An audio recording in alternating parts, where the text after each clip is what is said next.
বিয়ের পর থেকে না কেমন জানি জীবনটা পাল্টিয়ে গেল। হ্যাঁ জানি বিয়ের পর জীবন পাল্টিয়ে যায়, কিন্তু এরকমভাবে পাল্টাবে কখনো ভাবিনি। আমি ঠিক যেমনটা ছিলাম ঠিক তার উল্টো দিকটা হলো, জানো তো। স্বপ্নেও ভাবিনি যে আমার জীবনটা এরকমভাবে পাল্টিয়ে যাবে। খুব হাসি খুশি বক বক করা, নাচ গান হই হুল্লোড় করা মেয়েটাও এত চুপচাপ হয়ে যাবে, এত শান্ত হয়ে যাবে কখনো ভাবতে পারিনি, জানো তো। হয়তো প্রত্যেকটা মেয়ের জীবনই পাল্টায়, আবার হয়তো প্রত্যেকটা মেয়ের জীবন নাও পাল্টাতে পারে। সবার ভাগ্যে তো সব সুখ সয় না, তাই না?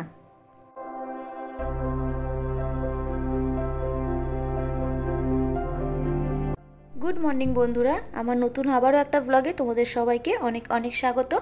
যে যেখান থেকে আজকে আমার ব্লগটা দেখছো, আশা করছি সকলে খুব ভালো আছো, সাথে সুস্থ আছো। আর আমিও কিন্তু ভগবানের নামে বেশ ভালো আছি। তো আজকে ব্লগটা বন্ধুরা এখান থেকে স্টার্ট করলাম। অনুরোধ রইল পুরো ব্লগটা দেখার, কোথাও স্কিপ না করে। আশা করছি তোমাদের ভালো লাগবে। তো বন্ধুরা, এই যে আমি এখন জামা কাপড়গুলো গুছাচ্ছি, মানে শাড়িগুলো তো সামনের দিকে থাকে, পেছনে যেহেতু জামা কাপড়গুলো থাকে, তো তোমরা তো অবস্থাটা দেখতেই পারলে। ভেতরের দিকে থাকলে ও কিন্তু জামা কাপড় অগোছালো করে রাখে।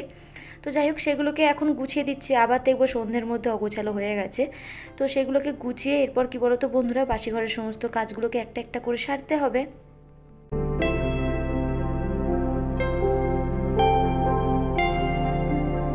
আস্তে ধীরে একটা একটা করে সমস্ত কাজ গুছিয়ে নেবো। আজকে সেরকম আর কি চাপ নেই। চাপ নেই বলতে কি বলো তো বন্ধুরা, মানে রান্নাটা নেই আর কি। আগের দিন করেছিলাম পান্তা, কারণ আজকে হচ্ছে দশহরা পুজো, মানে মা মনসার পুজো। আজকে গরম জিনিস কিছু খাওয়া যাবে না। আজকে ওই মানে পান্তাই খাওয়া হবে, মানে খাওয়া হবে। আবার বিকেলবেলা তুমি রান্না বসাতে পারবে, ওই 5টা সাড়ে 5টার দিকে আবার রান্না বসাতে পারবে। তবে সারাদিন কিন্তু উনুন জ্বালতে পারবে না। তো যেহেতু ঘরে আমাদের মা মনসা রয়েছে, তো সেই জন্য আমি ওই পান্তা আর আলু ভাজা করেছিলাম। আর যেহেতু গরমটা যা পড়ছে, তো সেই জন্য না সন্ধেবেলায় বসাইনি, সেই একদম 10টার দিকে বসিয়েছিলাম। রান্না করতে করতেই 11টা সাড়ে 11টা বেজে গিয়েছিল।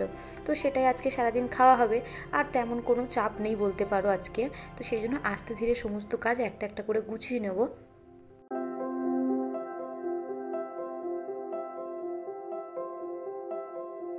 যেমনটা বলছিলাম বন্ধুরা, যে বিয়ের পর কেমন জানি জীবনটা পাল্টিয়ে গেল। হ্যাঁ আমি জানি প্রত্যেকটা মেয়ের জীবন পাল্টায়, শুধু আমার তা নয়, প্রত্যেকটা মেয়ের জীবন পাল্টায়। তবে কি বলো তো বন্ধুরা, জীবনটা পাল্টানোর সাথে সাথে না অনেক কিছু ঘটনা ঘটে। হয়তো কারোর জীবনে আলো আসে, আবার কারোর জীবনে পুরোপুরি অন্ধকার, যে অমাবস্যার যে অন্ধকারটা হয় সেই অন্ধকারটা নেমে আসে। তবে বলবো না সবার জীবনে নেমে আসে, কিছু কিছু মেয়েদের জীবনে। তবে যাদের জীবনে নেমে আসে তারাই একমাত্র জানে যে অন্ধকার কতটা ভয়ানক হতে পারে। কি বলো তো বন্ধুরা, হয়তো তুমি যেরকম পরিবেশে মানুষ হয়েছো, যেভাবে মানুষ হয়েছো, যেরকমভাবে থাকো, তোমার চলাফেরা লাইফস্টাইল যেরকম, ঠিকঠাক উল্টোটাও পেতে পারো, আবার ঠিক তোমার মনের মতোও পেতে পারো। তবে কি বলো তো, যা কিছুই পাও শ্বশুরবাড়ির লোকগুলোর ওপর ডিপেন্ড করে তোমার হাসি খুশি থাকাটা, তোমাকে কিভাবে তারা রাখবে। কি বলো তো বন্ধুরা,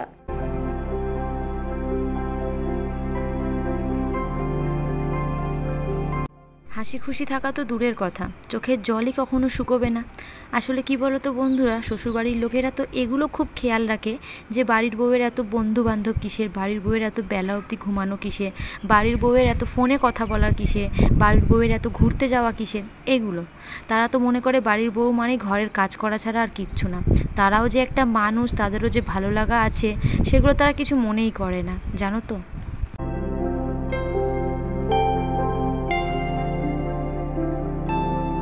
তবে বন্ধুরা, সব শ্বশুরবাড়ির ক্ষেত্রে আমি বলবো না, সব শ্বশুরবাড়ি কখনো এক হয় না। কি বলো তো বন্ধুরা, আগে না মানুষের বিবেক থাকা দরকার। যদি সেই মানুষগুলোর বিবেক থাকে তাহলে দেখবে মানুষগুলো অন্য রকম হয়। আর যদি মানুষের বিবেক না থাকে তাহলে চোখের সামনে তুমি যা কিছুই করো সেগুলো তাদের চোখে পড়বে না। চোখ থাকতেও বলে না যে অন্ধ, তো এরকমই। তো কি বলো তো বন্ধুরা, এইটুকু তো জীবনে শিখেছি শ্বশুরবাড়িতে, যে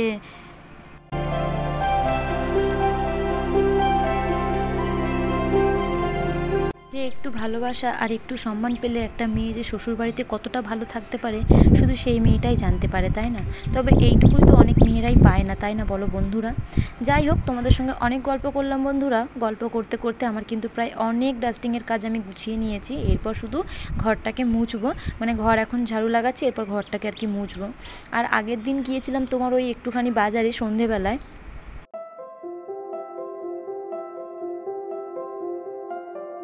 ওই যে তোমাদেরকে বললাম বন্ধুরা যে সামনেই একটা বিয়ে বাড়ি আছে আর কি, তো সেই জন্যই একটু গিফট নিয়ে এলাম। আর কি বলো তো, ওই কিছু কিছু জিনিস আমার কেনাকাটার ছিল, তো সব কিনতে পারিনি, আবারও যেতে হবে মাঝে একবার। আর কি বলো তো বন্ধুরা, এই যে 2-4 দিনের জন্য যাব বলছি না, একদম মনটা ভালো লাগছে না জানো তো। আসলে ঘর বাড়ি ফেরত তো দূরের কথা, মানে এমনি আমি ঘুরতে যেতে খুব পছন্দ করি, খুব ভালোবাসি, কিন্তু এই যে আমার গাছপালাগুলো রয়েছে সব বাইরে একটু দেখাশোনা করতে হয়। তারপর আমার ঘরে আমার গোপু সোনা রয়েছে, আমার ভোলা বাবা রয়েছে, এদেরকে ফেলে যে আমি যাব না 2 থেকে 4 দিনের জন্য, আমার মনটা এত খারাপ হচ্ছে কি বলবো। এমনি আমি ঘুরতে খুব পছন্দ করি, কিন্তু আমি চলে গেলে তো এনাদের দেখাশোনার কোনো লোক থাকবে না, তাই না? তো সেই জন্য না মনটা একটু খারাপ হচ্ছে।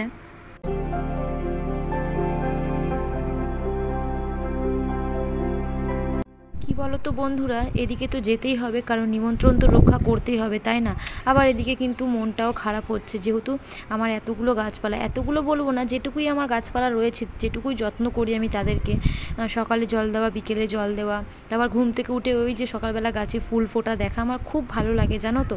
আর তার উপর এই যে গোপু আর ভোলা বাবা, যেটুকুই সেবা যত্ন করি আমার মতো করে আমি চেষ্টা করি, আমার মানে যতটুকু আমি পারি ওনাদেরকে দেওয়ার। তো এইটুকুই যে চলে যাব না, ভালো লাগছে না জানো তো। তো যাই হোক, যেতেও হবে, ভেবেও লাভ নেই।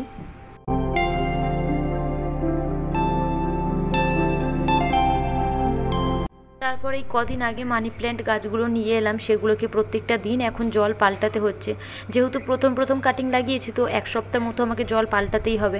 তারপর আবার আস্তে আস্তে যখন সেগুলো পুরাতন হবে, তারপর আবার 1 সপ্তাহে, মানে সপ্তাহে একবার পাল্টালেও হবে। তো যাই হোক, সেগুলো মিলিয়ে না যেন মনটা আমার খুব খারাপ হয়ে যাচ্ছে জানো তো। তো এই দিকে দেখো বন্ধুরা, ঘরবাড়িগুলোকে মুছে স্নানে যাওয়ার আগে মাটিগুলোকে এক জায়গা করছি, মানে আমি না অনেক মাটি জোগাড় করেছি, যেহেতু আমি গাছপালা অনেক লাগাবো সামনে, যেহেতু বর্ষাকাল আসছে, সমস্ত গাছই কিন্তু ধরে যাওয়ার কথা। তো সেই জন্য আমি এখন থেকে সব জোগাড় করে করে রাখছি, এরপর টবগুলোকে জোগাড় করবো আর কি। তো অনেক গাছপালানো মানে লাগানোর আমার খুব ইচ্ছা, তো সেই জন্যই এইসব মাটিগুলোকে এনেছি। তো সেগুলোকে একটা বস্তাতে করে আর কি এক সাইডে করে রেখে দেবো, যখন যেটা পারবো তখন সেইভাবে গাছ লাগিয়ে দেবো। তো যাই হোক, এরপর যাবো স্নানে, তো সেই জন্য ভাবলাম যে আগে এই মাটির কাজগুলোকে করে নিই। আর এই ব্যাগগুলো সব কটাকে ধুতে হবে, মানে সব মাটি মাটি, আর এই ব্যাগগুলো করেই আমি কিন্তু আর কি মানে বাজার টাজার করি। তো খুব অসুবিধা হচ্ছিল কদিন ভোর, যেহেতু মাটি ছিল 2-3 দিন ভোর, তো সেই জন্য সব বস্তাতে দিলাম, দিয়ে ব্যাগগুলোকে খালি করলাম। এবার ওগুলোকে ধুয়ে দেবো আর কি।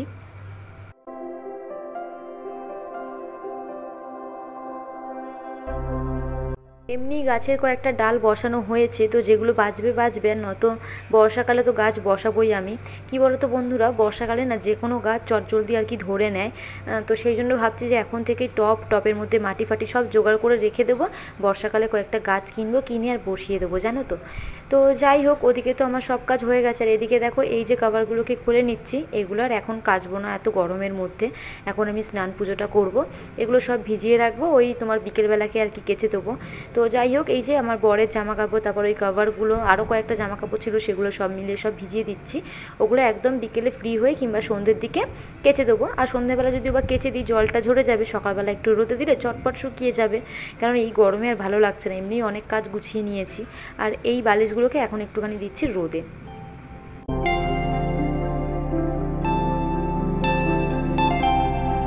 ওই একটা গিফট কিনতে গিয়ে পুরোপুরি মাথা খারাপ হয়ে গিয়েছিল। কি বলো তো বন্ধুরা, আমি না সবসময় এক দামে জিনিস কিনি না, আমি চেষ্টা করি একটু বাজেট কমাবো, তাহলে কি হয় তুমিও খুশি আমিও খুশি। এক দামে কোনো জিনিস কিনতে আমার ভালো লাগে না। এরকম অনেকবারই হয়েছে, আমার খুব পছন্দের জিনিস, যেহেতু উনি একটাই দাম বলছেন ওনারই দামে, তো সেই জন্য আমার খুব পছন্দের জিনিস আমি ছেড়ে চলে এসেছি। হ্যাঁ, পরে একটু আফসোস হয় যে জিনিসটা কেন ছেড়ে এলাম, নিয়ে নিতে পারতাম, যেহেতু খুব পছন্দ হয়ে গিয়েছিল। কিন্তু তবুও ওই যে বললাম, আমি এক দামে একদমই পছন্দ করি না নিতে, একটু কমাবো, যেটা তোমারও থাকবে আমারও থাকবে। তো যাই হোক, ওই জন্য এই দোকান ওই দোকান করে একটু মনের মতো জিনিস নিলাম আর কি। তো এই যে বন্ধুরা, এখন কিন্তু আমার স্নানও হয়ে গিয়েছে, আর ও চলেও এসেছে কাজে থেকে, আর আমি এখন পুজোর জোগাড় করছি, যেহেতু পুজোটা দেবো, ফুল সব আনা হয়েছে আর কি। তো এই যে দশহরা পুজো মানে 10 রকম ফল দিয়ে মাকে পুজো দিতে হয়, মানে আজকের দিনে আর কি। আর শুনেছি আজকের দিনে বৃষ্টিও হয়।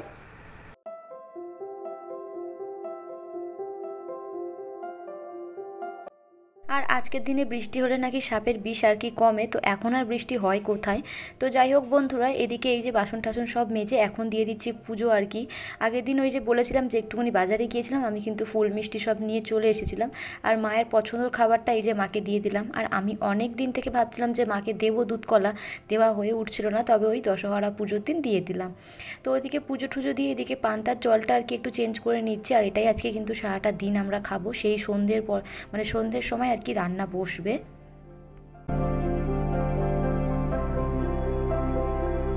তো তোমাদের ব্লগটা কেমন লাগলো অবশ্যই কমেন্ট করো বন্ধুরা। দেখা হচ্ছে নতুন আবারও একটা ব্লগে বিকেল 5টার সময়। ততক্ষণ অবশ্যই তোমরা ভালো থেকো, আমার পরিবারের পাশে থেকো।